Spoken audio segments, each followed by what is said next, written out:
Welcome back to the Chronic Fatigue and Burnout Recovery podcast. If you listened to the previous episode of the podcast, I went through the causes of fatigue generally and chronic fatigue specifically. And it was a fairly substantial episode. I think I spoke for about 30 minutes, talking through all the possible things that could be contributing to fatigue. And so today I want to answer the question you were probably asking as you were listening to that episode, which is, how do I know if these things are a problem for me? And so what I'd like to talk about today is what testing you may want to explore, investigate, ask your doctor to run, or if you're working with a functional medicine practitioner or nutritional therapist like myself, what do you want to maybe ask them about or ask them to help you with? So what I'm going to do is just kind of run through the various tests in terms of how I do this in my practice. Different practitioners may have different perspectives. They may do things differently, but this is just a framework for how I work. And also, if that is something that you'd like to do, if you'd like to work with me, you could also understand how we would work together to explore some of these options. So where I like to start is to get like a general big picture. Usually by the time clients come to me, they've been to the doctor, they've had some blood work done, they've been told everything is normal, or there's just one or two things which are out of balance, but nothing that's really helping them to move forward. But if that hasn't been done, if they haven't had any recent blood work done, then I do like to get some updated blood work just to kind of get a sense of the lay of the land and what's possibly going on. So I personally really like the Well Woman panel by MediChex. It's just a nice all-inclusive panel. It has some of the elements that I want to see as I'm starting to work with a client. Specifically, that's things like vitamin D, the reactive protein. It includes a complete blood count, which would then give me a sense of what is this person's red blood cell health like? Are they oxygenating adequately? And do we need to support them with nutrients for oxygenation? It also looks at elements relating to the immune system, like the white blood cell count, the neutrophils, the lymphocytes, the basophils, the monocytes, the eosinophils. So these are all immune molecules, which can tell us if the immune system is maybe a little bit active. I also want to see an iron panel, including ferritin. So some of my clients will have low iron and some of my clients will have very high iron. And so if there's low iron, that's something we definitely want to support. And the tricky thing with iron is the reference range is so big. So I think it's something from like 9 to 110. And, if as long as someone's in the reference range, they're deemed to be healthy. But really we want to see clients with fatigue around about the middle of the reference range, so at about 50. But high iron can be a problem as well, because high iron can be a source of oxidative stress and damage on the body. So if iron is high, we want to think about, well, why is iron high and how do we support the body to get those iron levels down, which might be reducing inflammation and also vitamin and mineral cofactors as well. So what I usually do when I get the blood work from my clients is there is a fantastic book called Blood Chemistry and CBC Analysis by Weatherby and Ferguson, and they have functional reference ranges. So what this means is that when you get a blood panel done through your GP and they have their set reference ranges, those reference ranges are there to diagnose disease. So they are looking for imbalances that have become so great that the body is now in a disease state. But a narrower set of reference ranges, which I'll refer to as functional reference ranges. Functional reference ranges are not necessarily looking for disease, they're looking for imbalance, with the idea being that if the reference ranges are narrower, we can catch an imbalance before it spills all the way over into a disease state. So when I'm analyzing blood work for my clients, I'm looking at through the lens of the functional reference ranges, which often means that we catch things that have fallen through the cracks in the traditional reference ranges. And so often I'll find suboptimal oxygenation. Often we'll see increased white blood cell count, or maybe a low white blood cell count, elevated neutrophils, suppressed lymphocytes, which are a sign that there's some sort of chronic infection going on. This is very common in my chronic fatigue clients.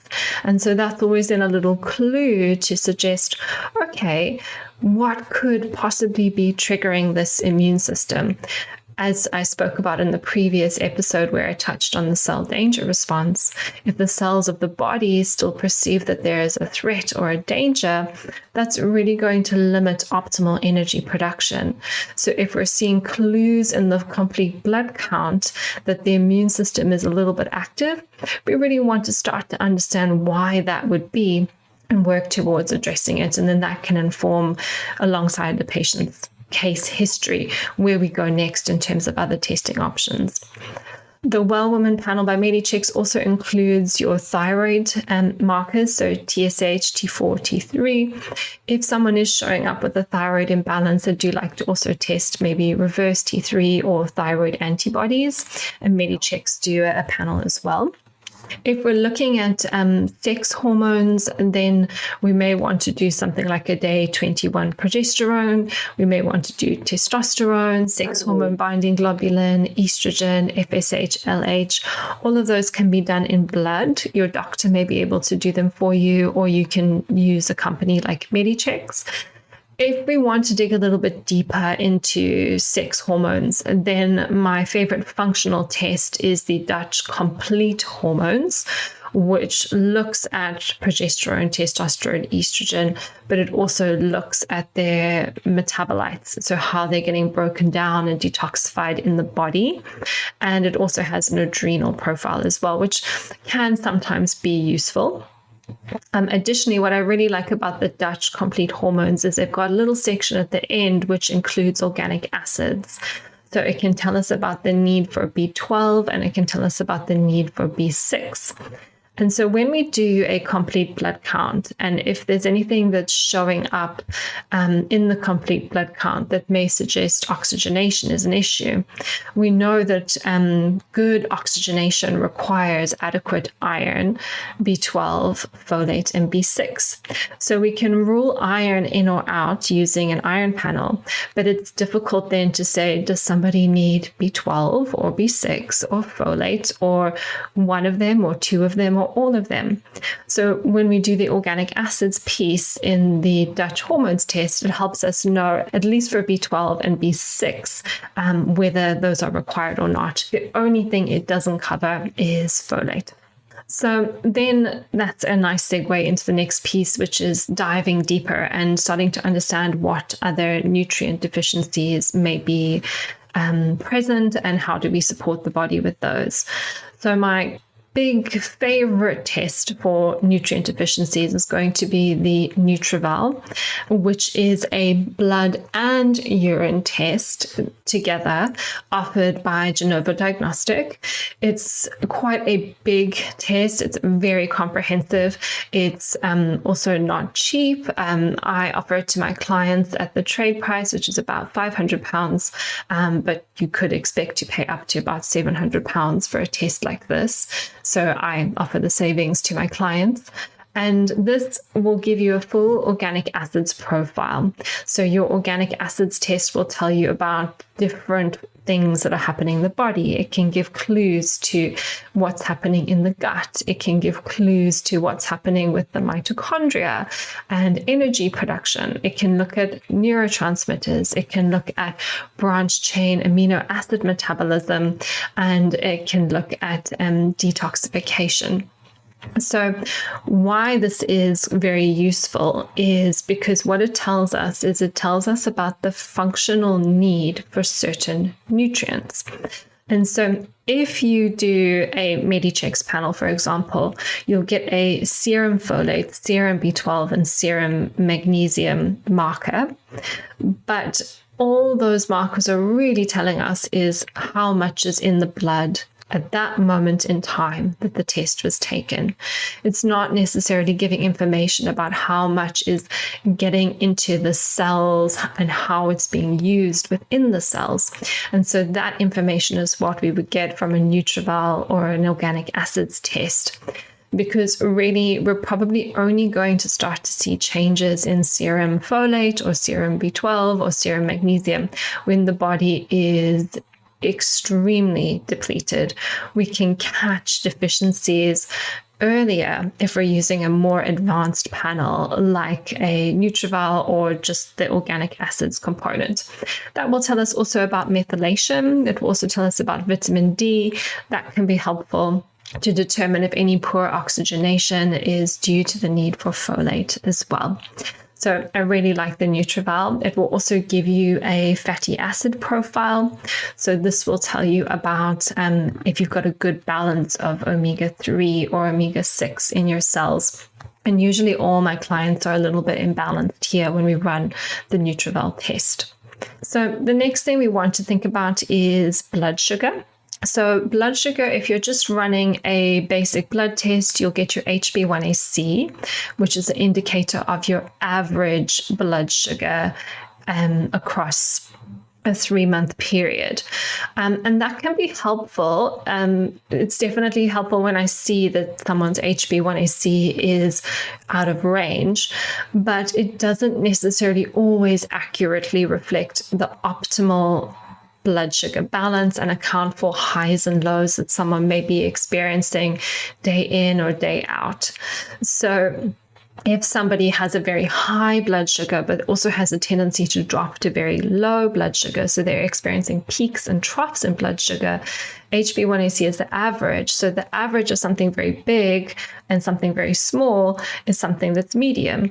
And that means that you may actually, on paper, look like you've got optimal blood sugar balance, but there's an issue with blood sugar swinging from high to low throughout the day, which isn't being captured. Additionally, if you're just getting a fasting blood glucose measure, when you're fasted, your blood glucose is always going to look the absolute best it will look all day long. But what we really want to see is how is your blood sugar responding to the foods that you're choosing to eat. And therefore, I like to get people testing their blood sugar around meal times. So you can do that with a finger prick blood sugar monitor, or you can do that with a CGM, a continuous glucose monitor, which is a little patch that you put on your arm. And it connects to an app, and then you can always tap your phone to the patch on your arm and get an indicator of what your blood sugar is doing at any moment in time. So those can be much more useful tools when your blood sugar markers kind of look normal on paper, but we're digging a little bit deeper and we're starting to really see what's going on under the hood. So then the next thing we might want to consider is a stool test to assess for gut dysfunction. This is something I do with most of my clients. And the stool test that I like is the GI-FX Comprehensive Stool Analysis, which is available through Diagnostic. I do believe that you have to work with a practitioner to run the GI-FX. There are other stool tests out there, but the GI-FX is the one that I use the most and I'm the most familiar with. Then the next thing maybe to consider, if you suspect that mold exposure could be a cause of your fatigue symptoms, a mycotoxin test can be another useful test. I like the Mycotox panel by Great Plains Laboratory, which is available here in the UK through Regeneris. I think, again, here you need to work with the practitioner to order that test. And it's also, in terms of getting an accurate result, maybe a week before taking the test, which is a urine test, to make sure that you avoid high mold foods, so foods that could possibly be contaminated with mold spores, like grains, coffee, chocolate, mushrooms, things like that. So really just eating a very clean diet, meat, fresh veg, good fats for a week before taking the test. Then there's a couple of other ones I just wanted to mention. I don't use these as often, but just so you know the sources, if it's of interest to you. So if food sensitivities are a concern for you, then it's worth doing the Cyrex panel. Cyrex is also great for anybody who's got autoimmunity. It can test for things like celiac disease or non-celiac gluten sensitivity. The Cyrex tests are great for looking for antibodies to chemicals, antibodies to certain pathogens. So they offer a whole range of different tests.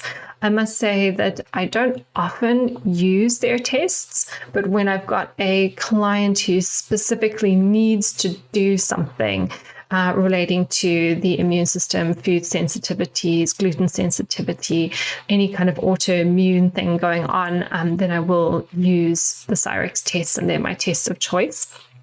And then the final thing I talked about in the previous episode was this idea of infections, which could be bacterial infections or viral infections. And I would say that usually by the time a client comes to me, their doctor has already screened them for Lyme disease, for EBV, cytomegalovirus, toxoplasma. So these infections usually have already been tested for. So it's not typically tests that I would tend to run with clients. But maybe if you're already just starting out and embarking on this journey, then you can have a conversation with your doctor about the various viral and bacteria that you could maybe test for together, or a referral to get tested if your doctor feels that it's appropriate. So that's quite a lot of tests. I would definitely always start with a blood test just to address the low-hanging fruit, as I like to call it, and get a sense of where you want to go next with your testing. When I work with clients, we'll do a full case history, and usually from that, it starts to become quite obvious what would be beneficial to the client.